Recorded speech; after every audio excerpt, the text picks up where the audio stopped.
Lights, camera, action. Welcome to the Scrapbook Podcast, Director's Cut. And welcome back to the Scrapbook Podcast. This is your host, Jody Pratt, with my fellow host, Patrick Wigfall, and this is the Scrapbook Podcast, Director's Cut. The story is on Patrick Wiggums today.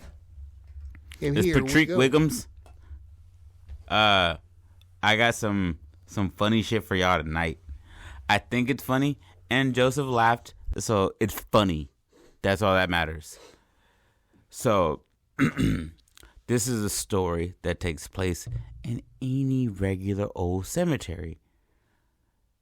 Ghouls, goblins, ghosts, demons, they all spring normally around dead things, right? That's how energy goes. If there's a lot of dead energy, you feel me? You know, look at Chicago. Anyways, what I got to say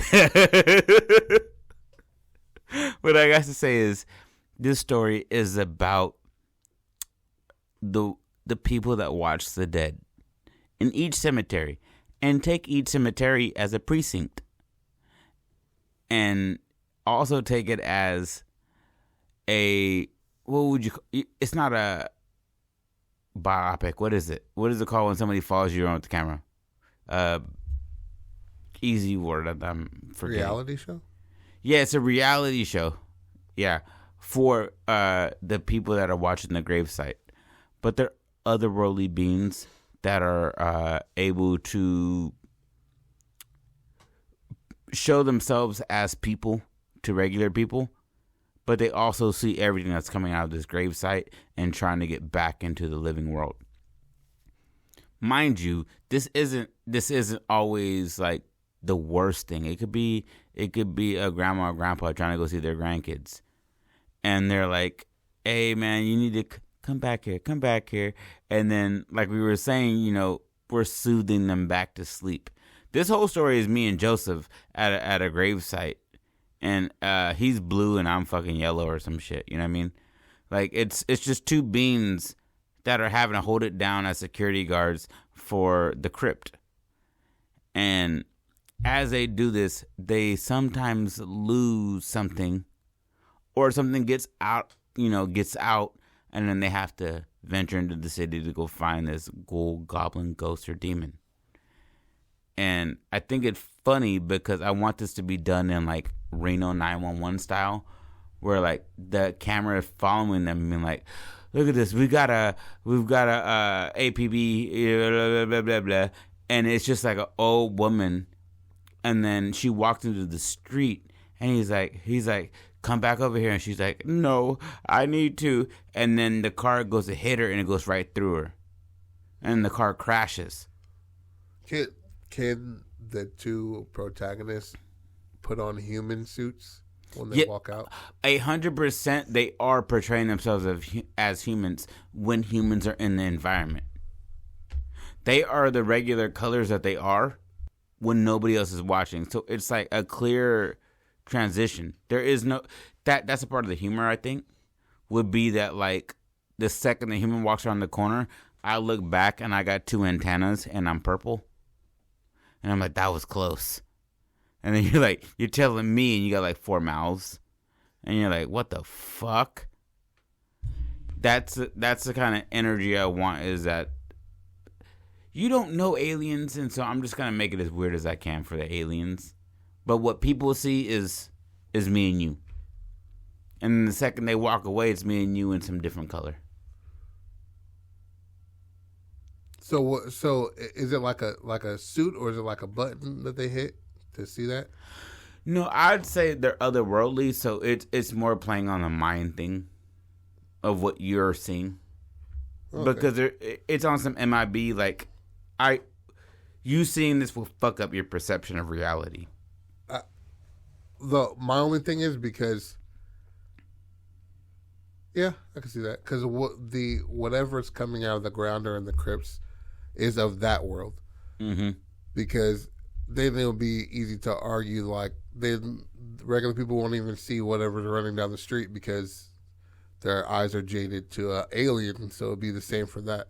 Mm-hmm. I think it'll be how fucking hilarious is if niggas put on like a nigga suit And it's like... That'd be funny if they had suits of different nationalities. Yeah.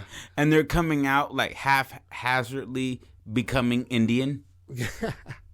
And the second they zip it up, they got the accent. Yeah, exactly. It's just like once you zip it up, you're like South African. There's a horde of zombies in Little Saigon, and then niggas just like African American, Punjabi, Sikh, a lot of Indian, scrolling through it. Thai, Japanese, Vietnamese. Let's get it. And then you could play on the like misconception that certain nationalities are close. Yeah. By being like, he's like, I can't find my Vietnamese suit. He was like, just choose Japanese, bro. Fucking Korean. Yeah. And then it's not anything the same. Yeah. That's hilarious. And he's like hella standing out. His voice box is like, but also he's chasing somebody, so oh my god, I got it. They're chasing down demons, right? Right. And ghosts and goblins, right? From nationalities. Nationalities, man. Right. So if you got a Korean demon, the only way you can pull that bitch back in is if you speak Korean. Yeah. And so you scrolling through the index and being like, all right, fucking Laotian. And then you go speak to it, it turns around and kills you. You got a new meat bodysuit that you got to get in there. It's them losing their meat bodysuits. Yeah. Well, a part of it. It's a part of it, but like you see that the reality is that these demons are getting out and they're really destructive. Yeah. And that they're not really good at their jobs. Yeah. For sure they lied on the resume. Yeah. But this is your otherworldly beginning to a job, is that you start at this crypt and then you like, once you can gather this realm, then you can expand your consciousness to other realms. And you can go to a different, understanding of the universe. But you got to go through this. And if you can't maintain this crypt, you cannot ascend to the next level. Right. And this is two cats who are just taking this shit as a 9 to 5. Yeah. And it's their way to get to the next part in like their existence. In their existence? Well, yeah, exactly. They're taking this more simple than they should. Mm-hmm. And they're like, bro, it's the Crypt Watch. Everybody goes through this. Yeah, but entry level shit. It's kind of like the lottery. They have like a immigration lottery. This beer ain't open. They kind of have like an immigration lottery and shit like that in different countries, and they send you to America or whatever the fuck. And like, this is their way to be staying in this galaxy or some shit like that. Otherwise, they got to go back to wherever the fuck they come from. It ain't so good there. Because otherwise, why the fuck are you here on Earth? I'm honestly it'd be interesting to know. I'm honestly thinking about like that whole like I saw this video and it has to be fake. But there was this video back when like this. There was an interview with the alien. They were like, "Oh, this has to be real." Looked at it, I'm like, "That seemed fake." But he was like, "I've lived every single like idea of a reality," and he was like, "This is what we do. We have to understand every point of view." Like in his own way, I'm breaking it down horribly. Probably because I was saying that it's infinite. The amount of realities that there are, but I think that's why they look so ugly. Is that like going? I don't think going through time and going and like knowing, like name me one handsome, intelligent person. Me, Jodie Pratt. That's you mean Joseph Pratt? No, Jodie Pratt. I've seen you in the face. Yeah, man. You're handsome to me, but that's because I love you. Yeah. Yeah, I'm a handsome, intelligent person. Let's see. Looked up like Neil deGrasse Tyson. He's not an ugly guy. He's not good looking whatsoever. I mean, but if it was, you know what I mean. You're not attracted to black males though, so. He just opens his eyes. I'm like, yeah, I mean, so.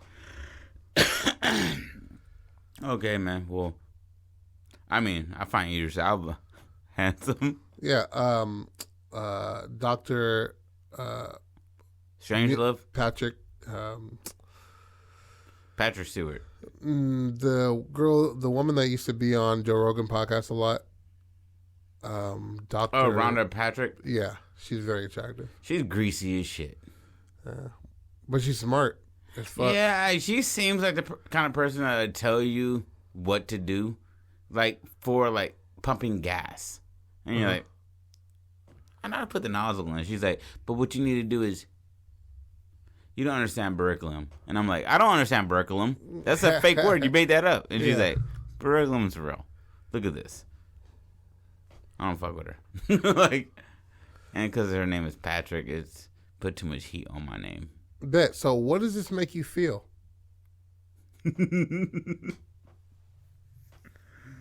What emotion does this make you feel? Because if you don't feel anything, you don't understand it, and you shouldn't be doing it. So what does this make you feel?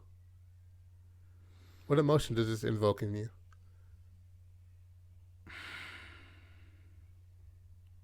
Where did we leave off on it? What was the last part we left off on? We're talking about the fucking them. Well, I did a tangent on the lottery and shit like that, and why they're on Earth and shit. But them taking this shit as just a 9 to 5 instead of taking it serious. The question is, what does this make you feel? What I'm trying to figure. Okay. What it makes me feel is the comfortability of being incompetent. Because essentially what it is, it's two guys that are entrenched in eternal, they're entwined eternally. And they have to deal with this. They have to learn how to deal with it together, right? And how I feel is it's a brotherhood. It's an eternal brotherhood of learning that you're not great at your job. That's the internal brotherhood of you being shitty at your job? Yeah. It's that first job feeling. When you meet your best friend that you never knew you had. And then you go and you're like, bro, did we just become best friends? He's like, yup. Yeah. And then you guys are just fucking up a pretzel spot for 2 months. Yeah. And then he gets on a Foot Locker. He gets you on a Foot Locker. And then after Foot Locker, you feel me? You get into like Shoe Palace. And you're like, hey, we in this bitch, bro. We've been in this mall forever, bro. And then some kind of explosion happens and you guys both die. Buried in the same crypt. I just came up with the backstory. That's the backstory. But they're aliens, though. But damn it, they are, aren't they? Fuck, they're otherworldly beings. They're aliens. Otherworldly beings means this is their reality. They can have malls in other worlds. Are they aliens or not, nigga? Otherworldly. I said otherworldly on purpose because I did not want to go into this. And you're like, are they from here or not? Yeah, are they aliens or not, bro? Because you said 3 mouths and shit. I said otherworldly. If a nigga's purple and then otherworldly, that's what that means. Is that aliens? Otherworldly. I'm not going to go any further into that. You're wanting me to explain shit that does not need to be explained. And I keep hitting the microphone, and I'm kind of upset now. So they're not. The feeling that I have, for this story is two best friends learning the ropes together. It's nostalgic. It's that feeling of learning how to become men at a job site when it really matters. Like when you need to step it up, you can. And they have to do that at this job. And they fail. And they fail, and they fail, and they fail. But then when they succeed, they learn how to do it better. Right. So it's just it's the rhetoric of. You just really just told me what it was about instead of your feeling. My feeling is nostalgia. Okay. First job nostalgia. I said that initially, and then you kept looking at me like, say Are more, they aliens? say more, Yeah. say more. I'm just like, shut up, nigga. And then. It's the nostalgic feeling of your first day at the job with the best friend you didn't know you had. So are they aliens or not? That doesn't fucking matter. They have human suits. That's tight. They can still have human suits. Then there's like a third friend in there because he's recording. I think that'd be pretty. No. No? What it is the nigga who doesn't even work this there. This is the first draft, Joseph. I'm gonna stab you in your throat. I think that'd be tight as fuck. If there's just a third nigga in there, he doesn't even work there, and they're just like trying to get on, and they started like these. That's like, a human. They make like a reality show. That's a human. Yeah. And nobody else sees. Nobody else sees these niggas besides the one human that's recording it. Is he dead? He's a new dead. I think that'd be interesting. He's a new dead from the crypt that they're watching. And he just happens to be like a studio, like a film major or something. A videographer. Yeah.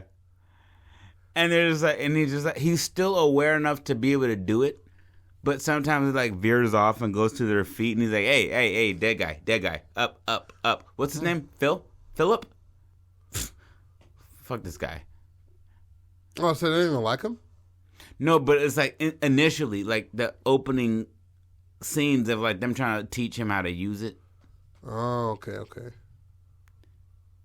Because it's me and you, and I'm not always nice, and you're not always nice. We are never both nice. I know, but to a dead person that just woke up. I don't know. I'm not.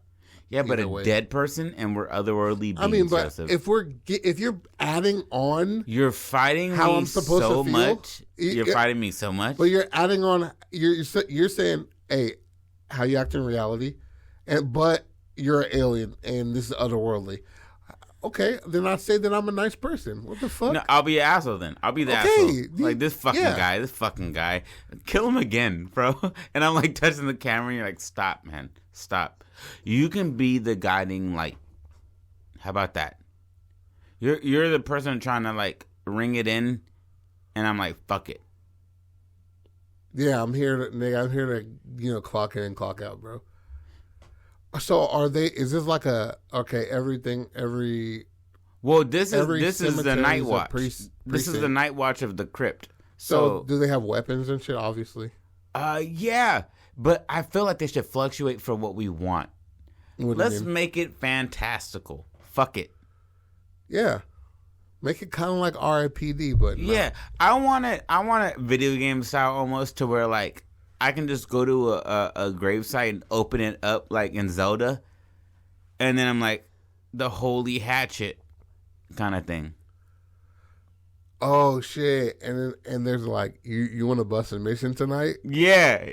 And it's like, and they get like they find like a old ass like scribe that gives him like abilities to be like a giant or some shit like that. And he's like stomping through the fucking. And we're having fun, and then we look back, and there's like a demon running out of the cemetery, and we're like, all right, take off the ring, nigga.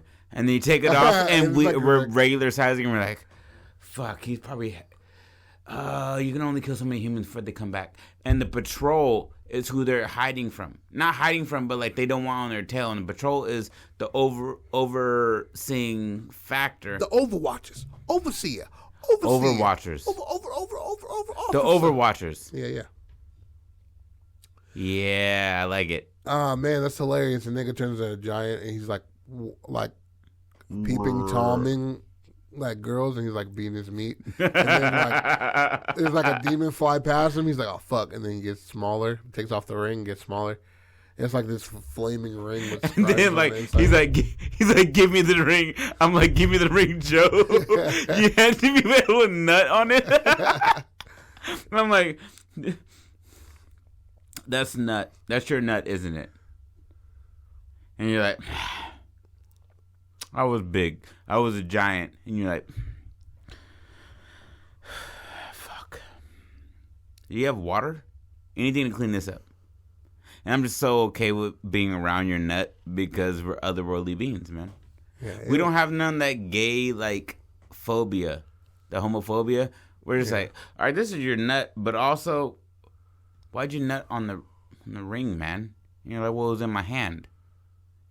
And I like to play with my nut. And you're like, disgusting. You can't be big and do that, man. You really can't. You can't be like. But that's like this whole conversation is happening as they're like smashing through the streets of LA. I mean, it's not. They're not just standing there. They're fucking. But you see the motion, and all you hear is their voices. Yeah. Like, you see that they're, like, concussed, going through hell and shit, and he's just like, you gotta stop changing him to, like, a Japanese person. That'd be dope that they're switching in and out of, like, what they are physically to make it out of the situation. That's hilarious. Yeah. But every time, the nigga has a little bit of nut on him still. I made this real gay, but I'm okay with it. Yeah. What do you want to call it? The Crypt Watch. The Crypt Watch. I like that. And it's just your entry level into, your next what do they call it? Enlightenment. When you're enlightened and you understand why evil is evil, why good is good, as opposed to what is good and what is evil. Learning what it is and why it is what it is. And trying to maintain evil, but not, overstep your shit. Like, to maintain dead things and demons and all that shit, you have to understand things and what is good and how to make. It's basically being a cop. This old person just wants to see their family. Walk them back to their gravesite. Be chill. Don't hit them. There's no need. But when you see a 7-legged thing coming out the shit, running after people, spitting fire, for sure go put him in handcuffs. And so it's them learning the next stage of reality, which is, maintaining the demons in this world. I like it. And it's me and you. Exactly me and you. When people see us in the story, it's me and you. Turn back. You can be whatever you want, nigga. I'm 6'4" with a really small dick, right? But I'm like neon green. I glow in the dark. Right. I shit flowers. She's like, why are these flowers smell like shit? I'm like, don't worry about that, baby. It'd be interesting if it was for sure like an otherworldly being, right? I like that. I like that a lot. How you said that. It's every what is it called? Reality? No, the precinct. Oh, crypt? No, the cemetery. Every cemetery, which goes down like levels. That's why it's not just like a little plot of land. Because in the hood, there's like 7 cemeteries and shit like that. But like maybe it goes deeper. Like there's cemeteries built on top of a cemetery built on top of one. And that's why it's a precinct and why they look over this big ass, you know what I mean? Why it's kind of difficult to look over this shit. And why demons escape and shit. Also, it's kind of like I just nutted my pants, y'all. If it's like there's timers on these graves, right? And that's why shit just pops up. And it's not, I don't want to say like spell kind of shit, but they gotta like mage them motherfuckers to sync them back to their headstone and shit. Keep it on police type shit, and there is a what do you call that shit when you don't want somebody around you?